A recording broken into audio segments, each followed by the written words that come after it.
All right, friends, so today, Carlos and we are actually going to be talking about sugar and the harmful effects of it. Halloween just passed, Thanksgiving and Christmas, they're coming up, and everyone is indulging in candy, cakes, pastries. You have the coffee with the creamer, and even other sugary drinks, and they are unaware of how bad it really is for you. Speaking of those sugary drinks, Jared, you shared an article with me the other day that said 184,000 people die each year from consuming these sugary drinks. Right. You know, that lets me know that people are truly ignorant of the harmful facts surrounding the sugars that they're consuming so often. That's right. And people think that if they drink sugary-free sodas or sugary-free drinks, that it's actually better. But that is not the case. A study was done with 452,000 people, and it showed that those who drink the sugary-free sodas or sugary-free drinks are actually at a higher risk for death. Wow. Death by sugar, friends. We have to discuss this issue. So we're actually going to go into the store right now, and we're going to talk about it. All right? Stay tuned. All right, friends. So we're in the store right now, and here is a whole aisle dedicated to candy and sugar, and people love it because of the taste, but they do not realize that it is bad for their bodies. That's right. You know, candy is a silent killer. Many people don't realize that in consuming these artificial sugars, it not only creates heart disease, Alzheimer's disease, cancer, it depletes the bones, it literally eats up at your bones, it also weakens the immune system of the body. That's right, because it hinders the body from absorbing the vitamin C which it needs. Now, candy is bad for you, of course, but the sugar is really the culprit. And here's why. Not all sugars are bad, but a lot of the ones on the market are bad. You have the granulated sugars, the highly processed sugars, the white sugars. These things take from the bones. You also have even the sugar substitutes, the Splenda, right? The aspartame. These things, terrible for your body. But the real thing that many people don't know is that sugar is actually a drug. How so? Because it takes the blood sugar above par, then drops it below par, and then it causes you to crave more. And there are studies which have come out showing that sugar is more addictive than cocaine. Researchers at Princeton University have been studying how rats change their eating behavior if they're allowed to drink sugar water. In a recent study, 43 cocaine-addicted laboratory rats were given the choice of cocaine or sugar water over a 15-day period. 40 out of the 43 chose the sugar. In another study, rats on a sugar water diet exhibited telltale signs of addiction, binging, craving, and withdrawal when the sugar was taken away. Food addiction is a real thing. It's not a metaphor. It's a biological fact. The studies show that your brain lights up with sugar just like it does with cocaine or heroin. In fact, sugar is 8 times more addictive than cocaine. So if you start your baby early on addictive, highly sugary foods, they're going to become addicted. All right, now, so the subject of sugar is something you do not want to take lightly. However, we don't want to go to the other end of the extreme and just ban all sugar from our life. The Bible actually shows us good sugars that we can consume. John the Baptist, he consumed honey. Jonathan, King Saul's son, in the midst of war, consumed honey as well. And you know what the Bible tells us about honey? In Proverbs 16, verse 24, it tells us that pleasant words are as a honeycomb, sweet to the soul and health to the bones. So honey is good for the bones. But if you don't have honey, you can also use agave nectar. It is also from a plant source. If you don't have that, you can use maple syrup. These are some healthy alternatives, of course, in moderation. And then you have your fresh fruit and your dried fruit, the foods that God has given to us from the beginning. So friends, what do we do now with this information? Tell us, Carlos. Well, we're going to take to the streets. We're going to challenge individuals' knowledge about the deadly facts about sugar, and also we're going to leave them with something better. Stay tuned. So what are your names? Callie. Nick. Mike Jones. All right, Mike, Joe, Nixon, Callie. What is your favorite candy or chocolate? I like these things called Bear Claws. It's like caramel pecans and chocolate. Okay, interesting. How about you, Nick? My favorite chocolate is a Snickers bar. I really don't discriminate, but anything just, fruity like gummy worms, Gushers, things like that. I like Twix a lot. Those are probably my favorite one. I like the chocolate. It's like crack almost. What are some of your favorite sweets? Snickers, Kit Kats. Okay, Kit Kats. So would you guys consider yourselves having sweet tooths? Yes. Totally, I have had cavities in the past. Most definitely, I had 6 before, and I eat candy on a weekly basis.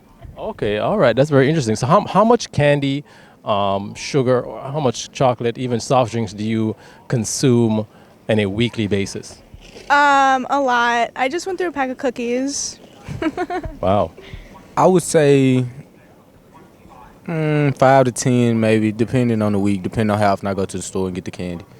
Yeah, I'd say I eat candy on a day, like every day, some type of candy. Like right now I have some candy, some Trolleys in my backpack. So yeah, it's an everyday thing for me. I know it's not good, but I try to brush my teeth as much as possible. Would you consider yourself a person that has like a sweet tooth? Yeah, I would. Yeah, for sure. Do you consider yourself as someone that has a sweet tooth? Yes. Sometimes. Yeah. Not all the time. Do you know of any of the negative side effects of consuming overconsumption of too much sugar? Yes, I actually wrote a whole essay about it in high school.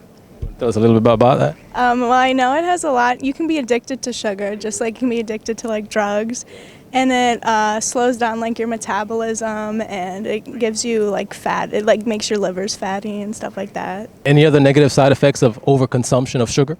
Aside from cavities, that's all I know. Yeah, I mean, I know the teeth part, but I know sometimes you get upset stomach and stuff like if you eat too much of it, like throwing up, stuff like that. Can you name some of the harmful effects of too much sugar? You can get fat. Weight gain. And there was also a study that came out that said over 184,000 deaths are caused by sugary drinks and overconsumption of sugar each year. And of course, it can also lead to cancer, Alzheimer's, and even heart disease, if consumed on too much basis, too large a portion on a daily basis. So what are your thoughts on some of these stats? It's kind of crazy because like I eat a lot of sugar, but I'm still like really healthy, and I don't know why. Maybe it's the mercy of God. I think that more people should know that the negative effect that so much sugar has on you. Well, after you study those, I kind of just opened my eyes. So I feel like right now it's not doing too much to me, but I feel like if I continue on the trend I am now, it'll affect me in the long run. Especially like because Alzheimer's don't hit till like you're older, so I don't want that to increase my rate or chance of Alzheimer's. So yeah, I feel like it's really eye-opening, and like he said, it should be posted more, like talked about more, because people eat candy all the time. It's like a American, like it's just a trademark type thing. Yeah. Go get some candy from the store. Halloween, Christmas, So yeah, they should. Well, after you saying that, they should put like signs out, tell people more about it. But then that's gonna make the people, the candy makers, it's gonna make them mad because they're gonna say, well, you messing with my profits because people not gonna buy it if you. So you gotta look at it from both sides. But I feel like it's not candy shouldn't be. I mean, I'm not saying candy is bad for you, but I feel like people should listen down. Yeah. According to study, it shows that over 184,000 deaths are caused by sugary drinks each year. Not even to say the other things. What are your thoughts about that? That's crazy. It's scary. If you had a good or better alternative to some of the more unhealthy chocolatey options, would you try that? Yeah. For sure. Yeah, probably. Of course. If there was a more natural, healthier alternative to chocolate, candy, sugar, would you guys take it? Well, I personally like dark chocolate, and I know that's good for you. So like, I guess. You sure about that? Are you sure? Are you sure? You did an essay on this one. Are you sure about that? No, dark chocolate isn't as bad for you as like regular chocolate. Not as bad, but still bad, right? But it's better than regular chocolate. So.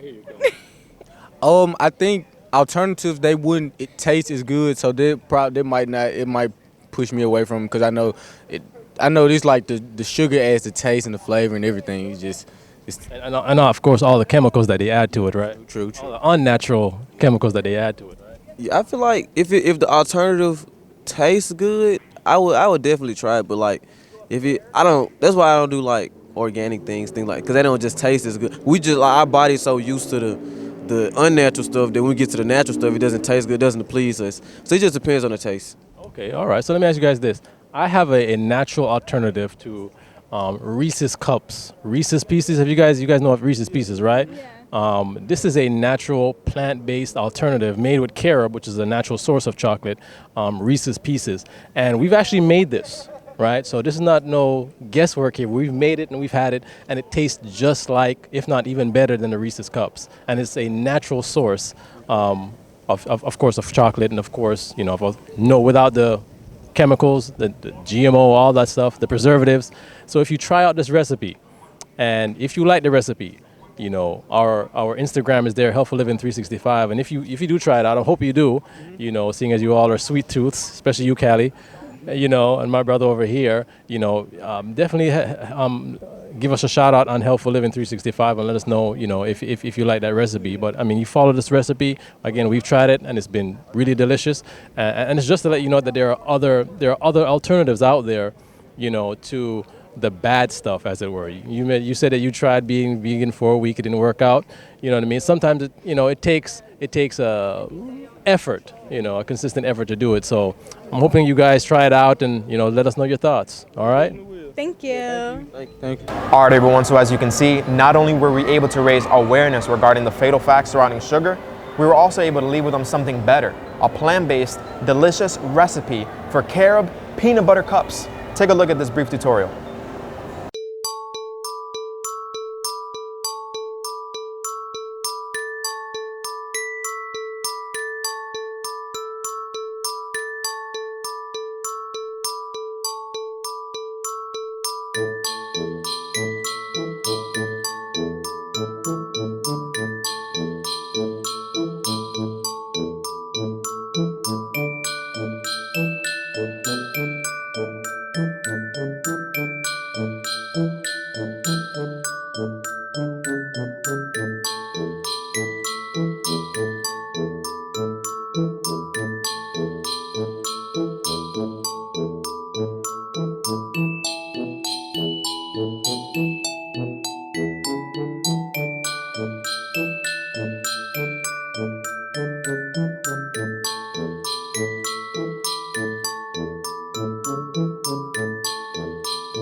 Now, while the world is celebrating the holidays in this season, let us not be participants of it, but rather use this recipe as an evangelistic tool.